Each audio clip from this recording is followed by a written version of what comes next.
Hello. In this video, I'm going to show you how to restore something that sounds like this.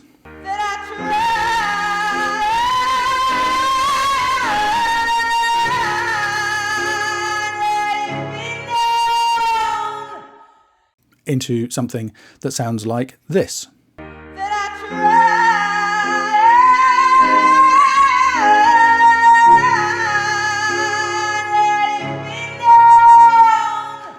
And also talk about whether that is something you should want to do. So I'm going to be using iZotope RX to do this, but I'm going to be using some of the less well-known restoration features, and I'm also going to show you how applying this kind of processing with care and precision can get you better results. But before I get into that, I just want to talk about the obvious. You might well have recognized that voice. And if you follow me on social media, you've probably seen that recently I shared the video that it comes from. It was uploaded to Adele's YouTube channel. But unlike the previous video I did about something by Adele sounding better, in my opinion, on YouTube, in this case, unfortunately, obviously, we have a technical fault. And I was just saying that I think it's a shame because it stops me from enjoying the end of the song. I find it hard to listen to that much distortion. But of course, it was meant to be an authentic, real performance. It's just Adele singing into the mic on her laptop, and because of the power of her voice, the mic just can't cope.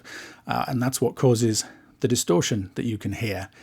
And some people have commented saying that it upset them that I made this comment because I was missing the point of the video. The whole idea of it is that it's real and about the emotion and that particular moment that she's chosen to share with us. So by commenting on the technical aspects, I'm somehow missing the point or spoiling that. And that's not what I'm saying, but I do think it's an interesting question that we come up against all the time in mastering.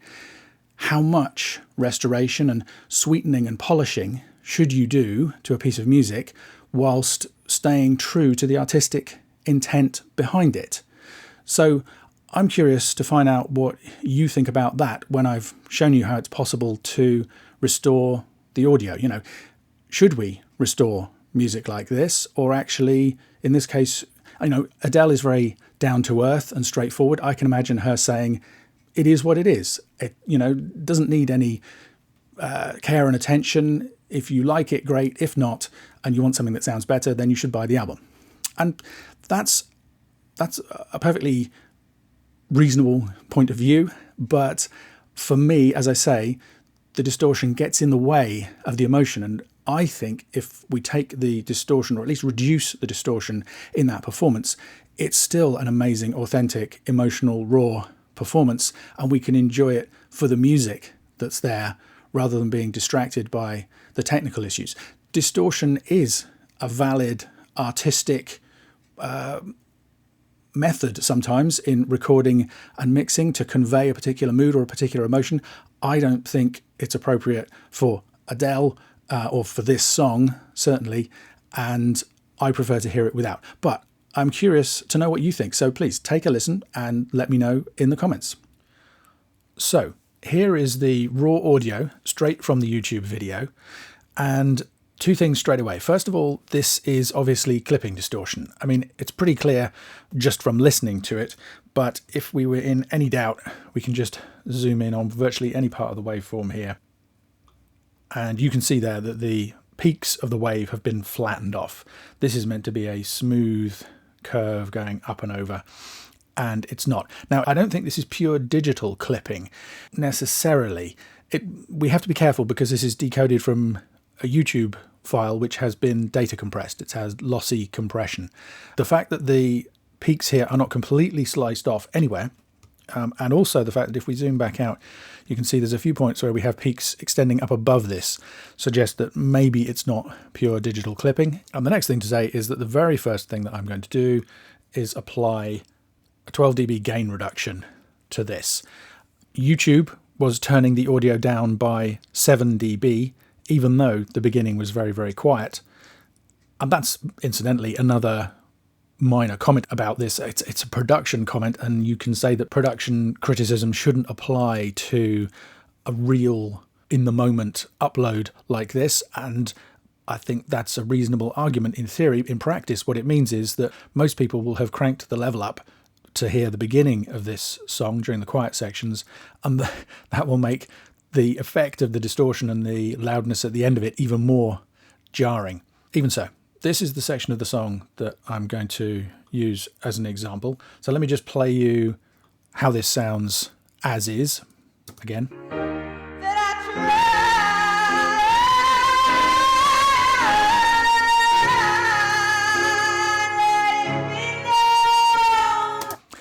And as I say, that's really obviously clipping distortion, that kind of gritty, grainy effect that you can hear just on this first moment here.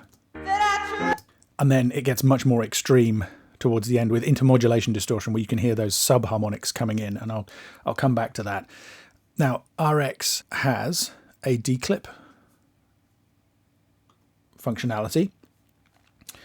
And if we come up here and choose digital clipping, I'm going to choose the high quality option. Having selected this section, I can ask RX to suggest suitable settings. I'm going to remove the limiter.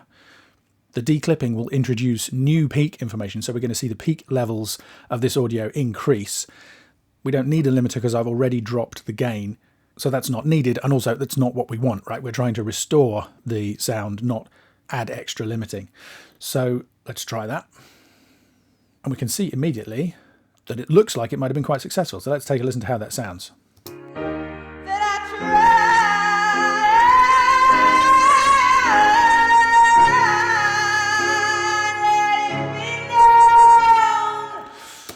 It's not clean, clearly, but it is cleaner than this.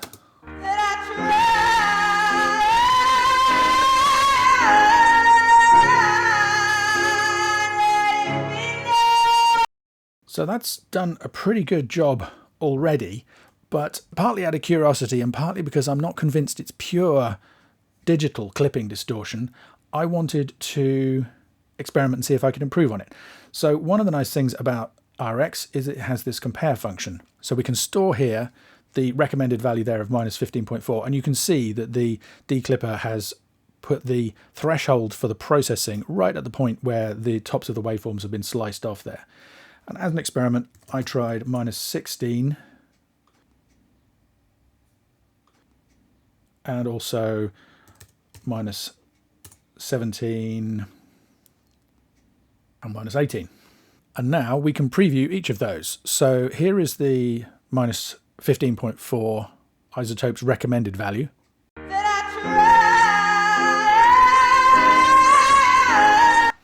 Let's compare that with -16.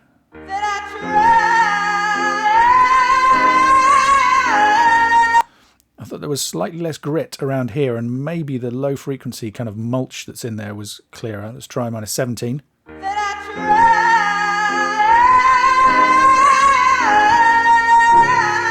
I think that definitely sounds smoother. I mean, the low frequency subharmonic mess is still in there. So let's keep going. Let's try -18.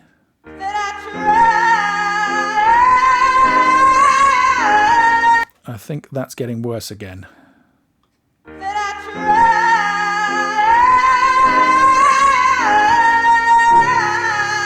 Yeah, definitely prefer. Just in simple listenability terms, I'm much more comfortable with that. So I'm going to render that version. In fact, I'm going to extend that and render it for this whole end section. That was a setting of -17.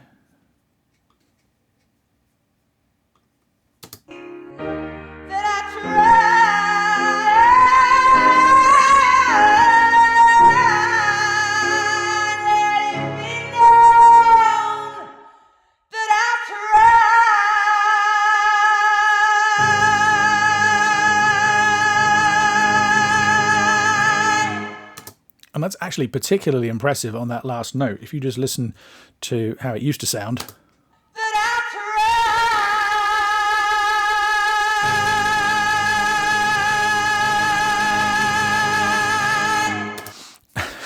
I mean, it's not perfect by a long shot, but I think you'll agree it's done a pretty remarkable job already. And what is interesting, the reason I'm showing you that is not so much iZotope's amazing declip capabilities, but the fact that it is worth experimenting with these settings. Unless you know for a fact that it's pure digital clipping, and even I would say, even if you do know for a fact, I still think it's worth experimenting to make sure, don't just accept the suggested values, they're going to be a good starting point, but not necessarily the ideal. But now I want to show you some of the other things that we can do to improve this further, because as I've mentioned, it's not perfect at all. And well, let's start at the beginning.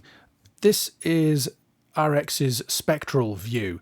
Rather than showing us a waveform, it shows us the frequency components of the music signal. So you've got the bass frequencies down the bottom here, 50 hertz, going up to 500 hertz, and then up into the mid-range at 2 kilohertz and higher. The frequencies that are present are displayed with different intensities. So you can see here, this is Adele's voice. You have this very strong fundamental, and then the harmonics rising up above it. And these static tones down here are the fundamentals of the piano notes. And even after the declipping, there's that nasty kind of subharmonic mulch there under the voice. Let's see if we can do something about that. Actually, I know we can do something about that. RX has another process called Deconstruct, and the idea of this is that it attempts to separate the tonal signal from the noise signal in the audio. So I've got some settings that were kind of working for me here, but if I just quickly turn the tonal gain down to 0, so that now what we will hear is just what RX thinks is noise in this signal.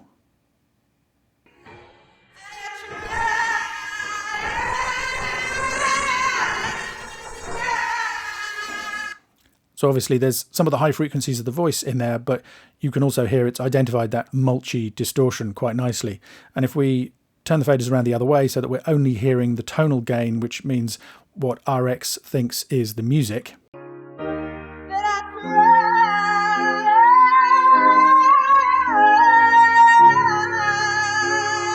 that's much cleaner, but obviously also sounds quite unnatural. The perceptual coding has removed all of the noise, and we're left with this slightly swirly underwater feel overall. So what we want is a balance of those two, and what I found worked well for this material was to reduce the noise level by 10 dB and to increase the music level by 2 dB. So here's what that sounds like.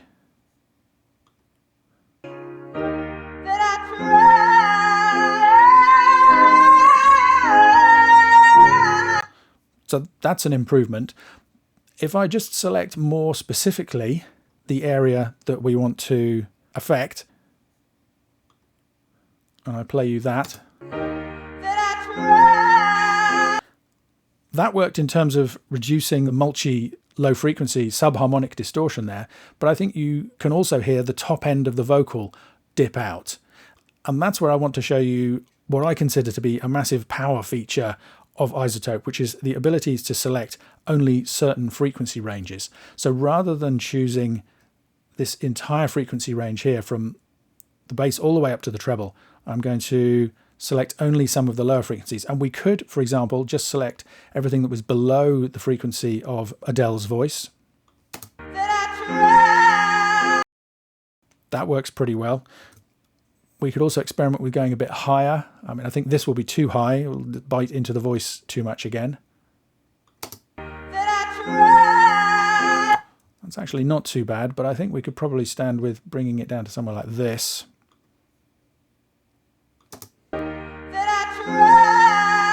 So that has nicely reduced that crunchy subharmonic distortion that's happening on that voice. And I'm going to do something similar for this section here.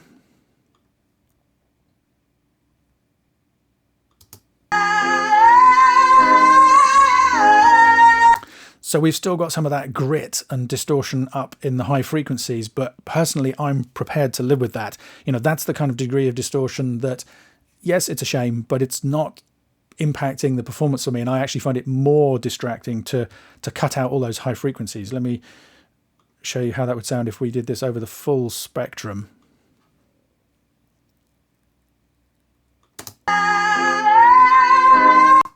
You can really hear a dramatic example of that there. How much is being taken away. Now, some of those high frequencies are distortion, but for me, they're distortion that I think is working musically, you know, in the context of the performance and everything else that's happening.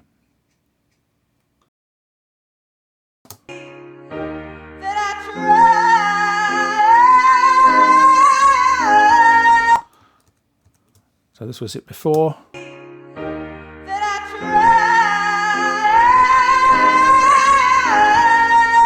So that kind of swirly, mulchy mess underneath is much reduced.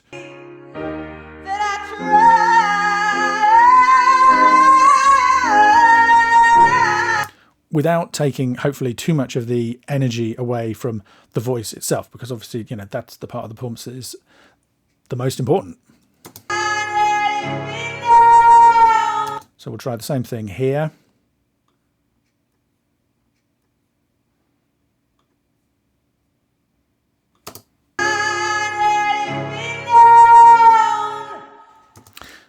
Now that has worked in terms of the mulch again, but we have another artifact of the distortion here. And that is, you can see it on the display, this extra subharmonic here. There's a really strong pitch coming off of that, and it sounds quite unnatural. You know, this is the low frequency, the fundamental of Adele's vocal. And now we can get even more clinical with the selection, and we can also make use of another really nice feature of RX. We can preview only the selected content, so rather than we can listen to, and now we can use another one of RX's superpowers, the spectral repair function, and that allows us to either replace or attenuate any particular selected piece of the audio. I used attenuate on this. Probably replace would also work. There are plenty of settings in here, but I'm choosing the vertical setting here. With the horizontal setting, it will use what's to the left and right of the signal to make its interpolation. Again, both would probably work here, but this is the one that I went with. And now we can listen to that.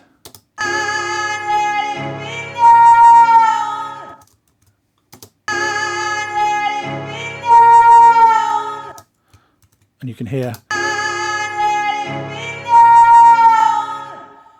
again, we've got an even cleaner result now. That extra harmonic really sang out there. And we can also use the attenuate function for other sections. So here, for example, when we used the deconstruct function,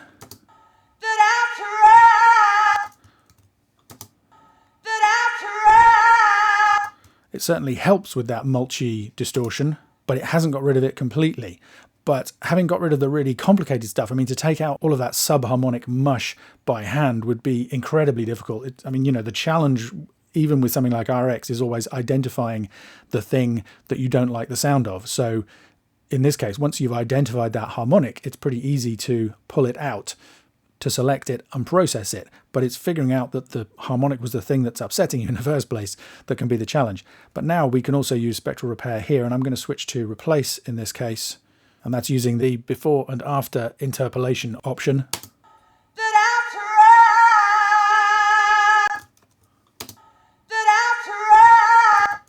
And that really has cleaned that up nicely.